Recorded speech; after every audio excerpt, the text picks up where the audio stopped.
So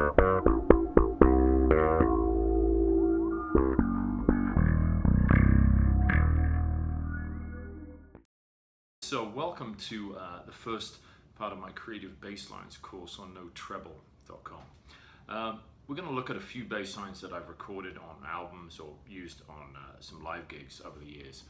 And the first thing is a track called Drop the Chalupa, which I did on a CD called CPT with Kurt Covington from Tribal Tech and Scott Tibbs from Omar Hakeem's band. And this is really just over an F dominant 7 chord. I'm going to play this on a 4-string bass at the moment, just so that everyone can play this. I'm going to play this actually at 1 octave higher, the first line, just so you get an idea of it. I'll play this with a click first of all, a little slower than tempo, just so you guys get an idea of what's going on. 1, 2, 3.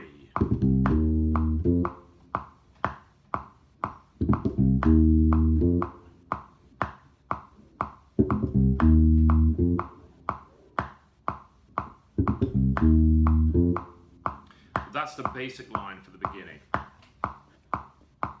Now, we can see with that, what I'm doing is I'm pivoting off the flat 7, the E flat, up to the F. I wanted to have that sense of the line being pulled upwards there. Same way a line like Walking on the Moon does.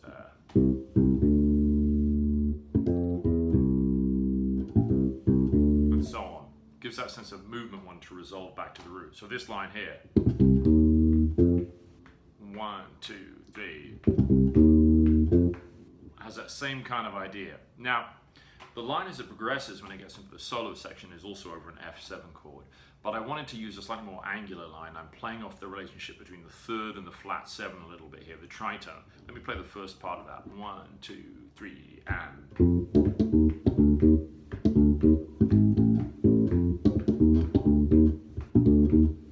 and so on. Now, with this little first part, I'm bouncing back onto the flat 7 again. So again, I wanted to have this idea of moving between the root and the flat 7 and using this, dropping down from an A to an E flat, and actually play this an octave lower too on the record, but this really brings it out an octave higher. I think you can hear it much more clearly like this. And then the line also slides up from the flat 3 to the major 3rd on the 2nd bar, like this. 3, 4. And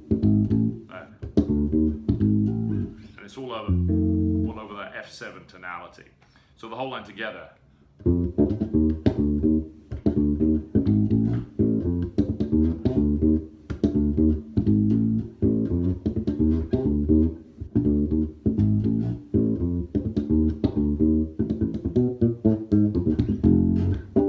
And so on. It gives you an idea of kind of the basic line, the way it's structured. So there's just some chromatic approach notes too there. So there, it's always that slide from the flat 3 up to the major 3rd. You could also try with the thumb mute thing. I used that on the record.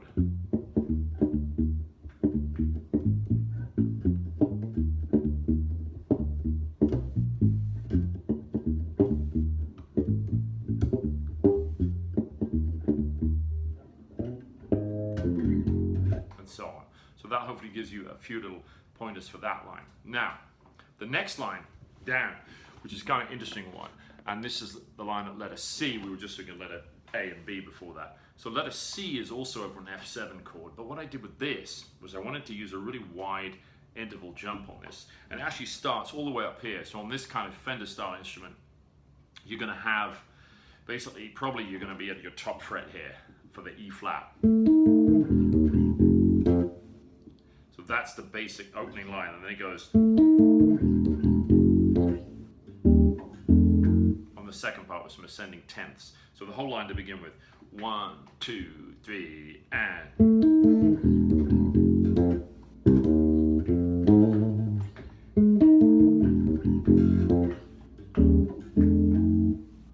And that's it. Now, the line was sort of influenced by Paul Jackson from Herbie Hancock's Headhunters band from the 70s, which is an amazing group.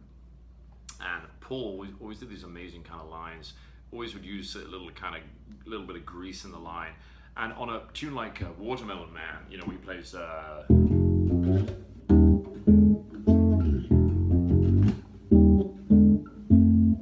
that's a pretty classic line with that ascending 10th figure. And you can hear on Walk on the Wild Side by Lou Reed. Same kind of idea with an ascending and descending 10th line, actually overdubbed, so they're going in contrary motion on that, which is pretty cool.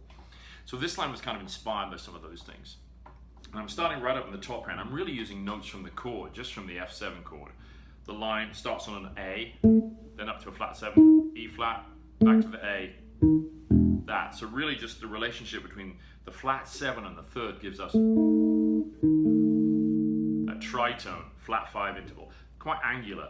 And then this is really important, there's an open E there, which really doesn't belong in an F7, so it's not, it's sort of an approach note. It's a very quick passing note, which adds, I like, a little kind of taste of dissonance in there. So you get, so I'm playing an open E, the E flat against it. So a little faster, 1, 2, 3, and.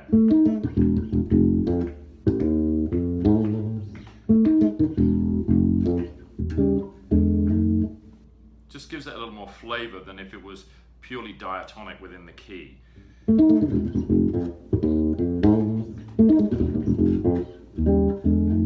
And so on. It's a fun one to practice. And again, what you could do is take that idea of the E flat A back down to E flat, play it down here an octave lower. Do that.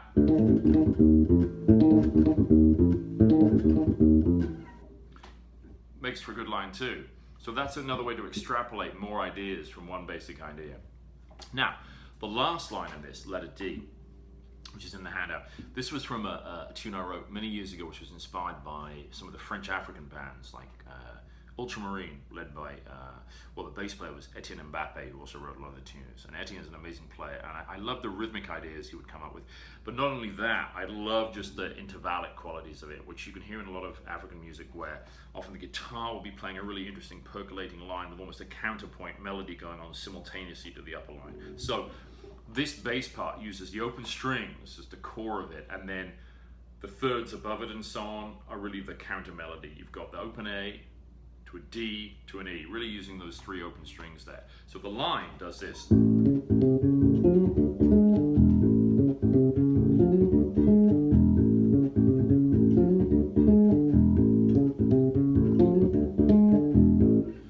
Really a simple 1-4-5 thing. And again, use the open A, the open D, and the open E, which is notated on the chart too to remind you.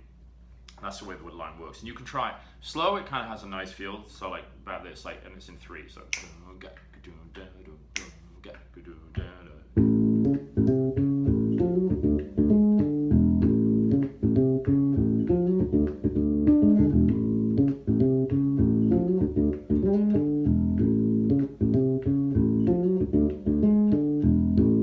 and again, I'm using that tritone thing on the upper part of the line, which is reminiscent of, you can kind of hear the same sort of ideas going on.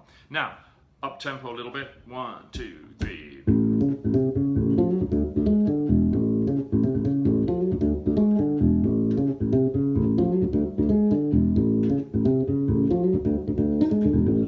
And so on. So the line works quite nicely. It's a really good example of using open strings to make the line a little more accessible, a little easier. And again, I would recommend playing it with those open strings. It gives you a nice sound to the brightness and punchiness of the open string, and then the counterpoint with the fretted notes there as well. And you can hear there I'm playing off thirds from the D major, from the, I'm sliding or hammering on from the minor, the major third, give you that 10th, and then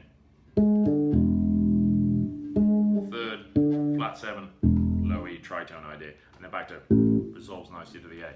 So thanks for joining me. Please join me for the other columns that are coming up. We're going to be diving into a lot of different bass lines and looking at ways to construct things. And don't forget to visit rufusphilpot.com, www.rufusphilpot.com for information on Skype lessons, music downloads, and video downloads too. Thanks so much.